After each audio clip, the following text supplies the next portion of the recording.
Varahi silks వారి grand festive celebrations పొందండి 10,000 రూపాయలు ఆపై కొనుగోలుపై బంగారు నాణెం ఉచితంగా. విశాఖ రాబోయే రోజుల్లో తూర్పు తీరంలో ఐటీ కేంద్రంగా మారబోతుంది అనేది పచ్చి వాస్తవం. దానికి తగ్గట్టుగానే ప్రతిష్టాత్మక సంస్థలన్నీ కూడా విశాఖ వైపు అడుగులు వేస్తున్నాయి. ఇప్పుడు ఒక 2 బహుళజాతి సంస్థలు చాలా ముఖ్యమైనటువంటి పాత్ర పోషిస్తున్నటువంటి సంస్థలు ఆంధ్రప్రదేశ్ ప్రభుత్వంతో చర్చలు జరుపుతున్నట్టుగా తెలుస్తుంది. అందులో ఒకటి క్యాబ్జెమినీ సంస్థ. ఇది ఫ్రాన్స్ కు చెందినటువంటి సంస్థ. ఇప్పుడు విశాఖపట్నంలో ఇది క్యాబ్జెమినీకి సంబంధించినటువంటి అఫీషియల్ వెబ్సైట్. ఇక్కడ ఒకసారి మనం చూస్తే కనుక దీని బ్యాక్గ్రౌండ్, దీని ట్రాక్ రికార్డు అంతా కూడా హూ వీఆర్ అనే దానిలో చూస్తే క్లియర్ కనిపిస్తుంది. ఇది public document. Capgemini helps business imagine their future and make it real with AI technology and people. So ఇప్పుడు ఇది ఏఐ టూల్స్ మీద వాటి మీద ఈ సంస్థ విశేషంగా ప్రయత్నం చేస్తుంది. Trusted by the world's largest business. We work with 85% of the 200 largest public companies and the Forbes global 2000 list. So ఇది దీని కెపాసిటీ. ఇంకా వేరే ఏం చెప్పాల్సిన అవసరం లేదు.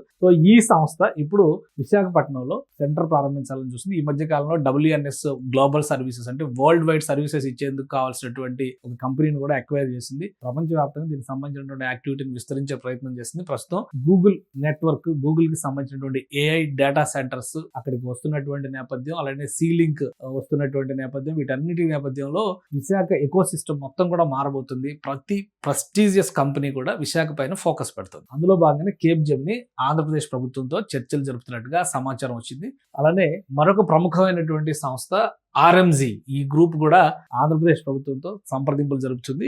ఐటీ పార్కులు GCC అంటే గ్లోబల్ క్యాపబిలిటీ సెంటర్స్ డెవలప్ చేయడంలో ఈ సంస్థకి చాలా ప్రత్యేకత ఉంది. దేశంలోనే కాదు ప్రపంచవ్యాప్తంగా ప్రతిష్టాత్మక సంస్థలు నిర్మించినటువంటి ట్రాక్ రికార్డు ఉంది. RMZ గ్రూప్ ఇప్పుడు ఆంధ్రప్రదేశ్ పైన, అది కూడా విశాఖ తీరం పైన దృష్టి పెట్టింది. ఇది ఒక విధంగా చెప్పాలంటే ఇన్వెస్ట్మెంట్స్ చేయడం కానీ, అలానే ప్రతిష్టాత్మకమైనటువంటి నిర్మాణాలు చేయడంలో కానీ, ఇన్ఫ్రాస్ట్రక్చర్ లో కానీ. ఇది ఒకటి చూస్తే మనకు ఒక ఐడియా వస్తుంది. అంటే ఈ ఇమేజ్ చూస్తే క్లియర్ పిక్చర్ ఇక్కడ మనకు అర్థమవుతుంది. ఈ ఇమేజ్ ఏదో మనకు పరిచయం ఉన్నటువంటి ఇమేజ్ లాగా కనిపిస్తుంది అని అనిపిస్తుంది కదా. సో ఈ ఇమేజ్ ఒకసారి మనం చూద్దాం. ఇది RMZ wins hearts awarded the GRI global award 2025 for Skyview అనేది హైదరాబాద్ లో నిర్మాణం అయినటువంటి ఒక ప్రతిష్టాత్మక టెక్ పార్క్ ఇది. సో దానికి సంబంధించినటువంటి దృశ్యాల ఆ నిర్మాణానికి అవార్డు దక్కించుకుంది RMZ సంస్థ.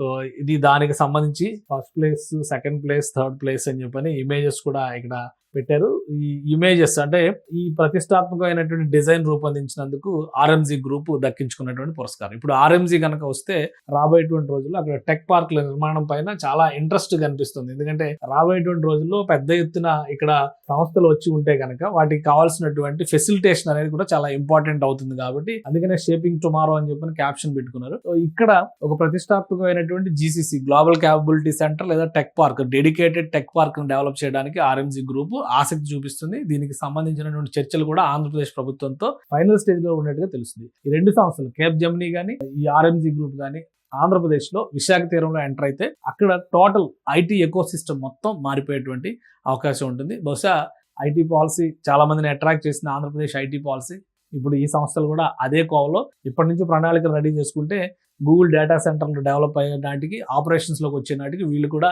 యాక్టివిటీలోకి రావచ్చు అనేటువంటి ఆలోచనతోనే ఏపీ సర్కార్తో ఫైనల్ స్టేజ్ లో చర్చలు ఉన్నట్టుగా తెలుస్తుంది. సో ఇవి క్లియర్ అయితే కనుక మరో 2 ప్రతిష్టాత్మక సంస్థలు విశాఖ సిగలో మెరిసేటువంటి అవకాశం ఉంది.